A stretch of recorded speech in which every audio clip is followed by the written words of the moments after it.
Welcome to the Working Well podcast. I'm Tim Boris, CEO of Fresh Wellness Group. This show explores the diverse aspects of workplace health and personal performance. On the Working Well podcast, we dive into the foundations of what makes wellness work in workplaces around the world. We connect with corporate leaders, executives, and industry experts who are helping make life more awesome at work and home. Join us to learn workplace wellness best practices, personal performance tips, and access resources to jumpstart your personal and corporate programs. Welcome back to the Working Well podcast. Today, we're wrapping up our discussion about how to fuel greatness in your people and company. Now, this is episode 2 of 2. If you missed the first episode, definitely check it out. Before we dive into the final strategies for success, let's do a quick recap of the first episode. Last time, we talked about why strategically empowering the health, well-being, and vitality of people is important in every organization. It's a fact that healthy, happy, fit, and engaged employees perform better, they cost less, and they produce more value over the long term. And that's compared to people who aren't happy, healthy, fit, and engaged. To fuel greatness in our people, we must move beyond merely providing self-serve resources. Success requires a comprehensive understanding of the value that healthy, happy, active employees provide, and how to strategically create a plan and programming to support the creation of that value. There are 7 strategies to fuel greatness in your people and profitability. Last episode, we dove into the first 3. Those are shifting mindset to shift results, understanding the scope of wellness and which components are most important to your organization and employees, and having skin in the game for all levels of an organization, particularly the company executives. Let's dive into the final 4 of our 7 strategies. Strategy number 4 is custom is the key to success. This is where many well-meaning wellness programs fall flat. Put simply, plain vanilla programs are a recipe for failure. One size doesn't fit all. Your culture, employee demographics, organization, and goals are unique. That means a successful program must create a vision for the future that specifically addresses and meets the needs of your organization at this point in time in order to move it towards your future vision. At the high level, virtually every company has a long-term strategic plan. Yet these plans rarely, if ever, involve specific details on how to develop the long-term health, happiness, passion, performance, and well-being of its people. Merging the needs of your organization with people's performance and well-being involves careful customization. Now, this doesn't mean blindly listening to employees, but employee needs and desires are a key component. Not all whims need to be catered to, particularly when it's a vocal minority seeking pet projects. Smart organizations aim to balance these less strategic requests with important organizational needs, business interests, and the financial reality of the company. Now, this doesn't mean that pet projects and more specialty programs can't be implemented. Of course they can. That can be unique to each organization. However, when we have the strategic plan in place, we know what the highest priorities are and what the most important programs are to meet the needs of the organization and the employees. Our strategy allows you to determine where the best investments in education, programming, and resources can be made. Here's a great example. Imagine someone asks you, what's the best car to buy? It would make sense to find out their needs and desires before making a recommendation. Now, a top-end Ferrari may be an awesome car, but if that person has 5 kids, they want to drive to soccer practice, drive to school, and maybe do some weekend camping with their trailer, it's probably not the best option, despite how much the driver would love to be driving a sports car. At my company, Fresh Wellness Group, we love helping companies customize their program and optimize results. Our goal is to help you save time, money, effort, and resources. If you're interested, just reach out for a free strategy session. All right, let's move on to strategy number 5. That's maximizing the workplace wellness pyramid. While each workplace wellness program should be customized to the organization, every effective plan shares important key elements. At Fresh, we call this the workplace wellness pyramid. The foundations are education and activity. Regardless of the focus of the program, ongoing employee education and engagement programs are essential to success. These components are ideally mapped out into an annual wellness calendar. However, without a comprehensive strategy, education and activity are random shots in the dark. Finally, knowing what's working requires tracking key program-based and organizational metrics. Strategy includes what's important, what metrics will be tracked, the implementation plan and schedule, along with regular evaluations of the program and metrics. Companies commonly claim they have a, quote, wellness program, when in fact all they have is a random collection of services. These services aren't connected to an organizational strategy, and the results are not tracked. After consulting with many companies, I can say that while doing random things may produce some short-term results, the results are inconsistent, they're unfocused, and they rarely produce the desired outcome. A great example are the random perks such as on-site massage for an employee appreciation day or events like a January fitness challenge.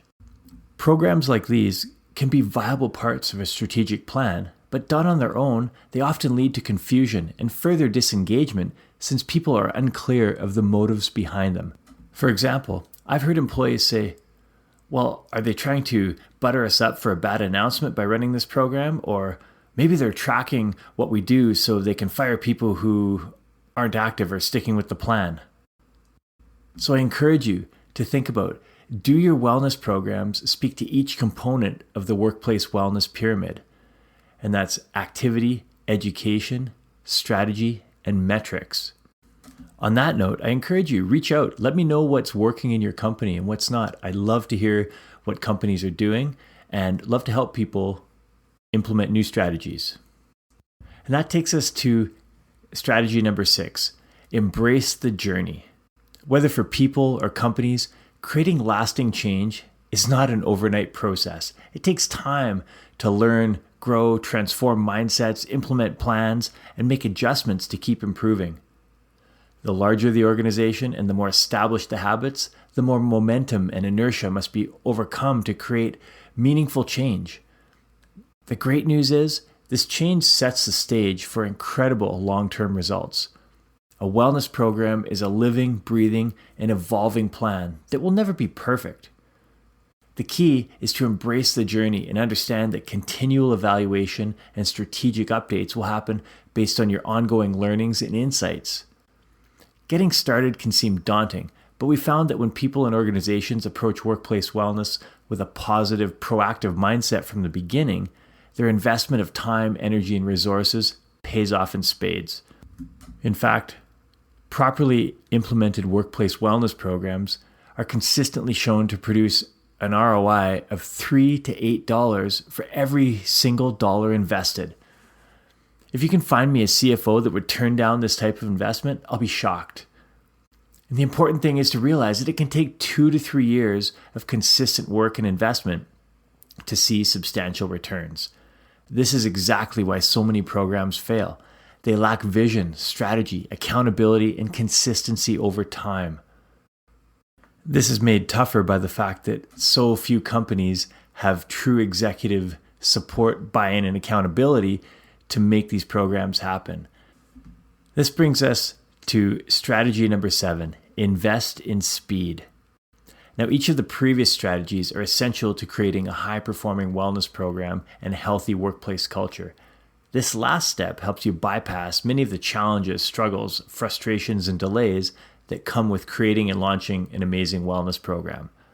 By, quote, investing in speed, we mean leveraging existing knowledge, expert guidance, and support to avoid doing everything from scratch. When you partner with people who've successfully done it before, it frees up your internal teams and resources to do what they do best, which likely isn't workplace wellness. Tools, resources, and expertise are available to accelerate the creation, implementation, and results you generate from employee health and well-being. Smart companies utilize these experts. Keep in mind, this does not mean abdicating responsibility to a third party. Experts and consultants should assist you in the creation and implementation of targeted programs, reporting, and program delivery, but they must be uniquely your programs and customized to your specific needs and goals. Third-party assistance can be a great way to overcome internal politics, hierarchies, and roadblocks to implementation that often hamper internal efforts. This is done in corporate reorgs, software and program implementations, but rarely wellness. A huge reason behind this is because wellness is rarely seen as a strategic advantage in business. It's so common to hire consultants for many areas of the organization, yet employee and people performance gets left to the wayside and things try to get done internally. Now, we might get a consultant to come in and work on a specific part of leadership development or something like that, which is great. All those things are valuable. And so is managing the health, happiness, vitality, and performance of your people. Okay, let's do a quick recap of the 7 strategies for fueling greatness in your people and profitability. Number 1, shift mindsets to shift results. Number 2, understand the scope of wellness and which components are most important to your organization and employees.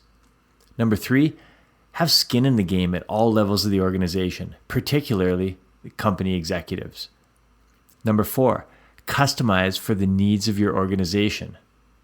Number 5, maximize the workplace wellness pyramid, that is, education, activity, strategy, and metrics.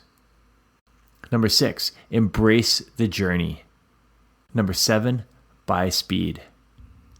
Now at this point, we've covered a lot of great information that will have tremendous value to your people and organization, if it's properly utilized. Your mind must be spinning with excitement about all the possibilities available to you. That's great, but this is where things often fall off the rails. The tendency for well-meaning and enthusiastic people like you is to focus on a quick win, do a launch initiative, and get your wellness program out there. You're excited about diving in and making it happen. I get it. I encourage you to take a breath, step back, and answer the following questions. First, is there executive buy-in, support, and a budget for an expanded employee wellness program? The large majority of companies don't have those simple things. Now, if you're someone who does have the authority to do that, you are in the executive team, awesome. Things will happen much faster. If you're not, I encourage you to think about how you're going to accomplish getting those things. Support, buy-in, and budget are critical for long-term success. Next question I encourage you to ask is, do you have a defined vision, strategy, and a plan for organizational health and well-being? And this follows on the executive support and buy-in. A lot of times people get support and then they say, great, I'm just going to willy-nilly throw things out there. That doesn't work, at least over the long term. The next question is there an executive who is ultimately accountable for wellness in your company? You can have support, you can have a vision, but if no one has KPIs or accountability tied to that program, it will rarely have the impact that it could have. Next question is, how many of the 7 strategies do you already have in place? Create a little checklist. Check them off. See which ones are there, which ones you need to work on. If not, what do you need to do to put those pieces in place? Only once you know the answers to these questions will you be able to determine where to best invest your time, effort, and budget. And this is where my team and I can help. Reach out, book a free 60-minute strategy session. It's all value, no sales pitch. We genuinely want to help. Or if you're looking for more detailed, hire us to do a wellness performance potential evaluation where you'll learn the best opportunities to ignite the potential of your people and organization. Until next time, I'm Tim Boris, CEO of Fresh Wellness Group. Be well, stay safe, keep active. Thank you for listening to the Working Well podcast.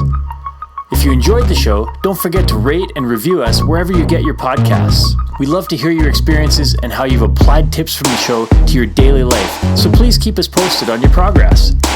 To stay up to date with new episode releases, make sure to subscribe to our mailing list by emailing podcast@freshgroup.ca and follow us on Instagram, Facebook, and LinkedIn.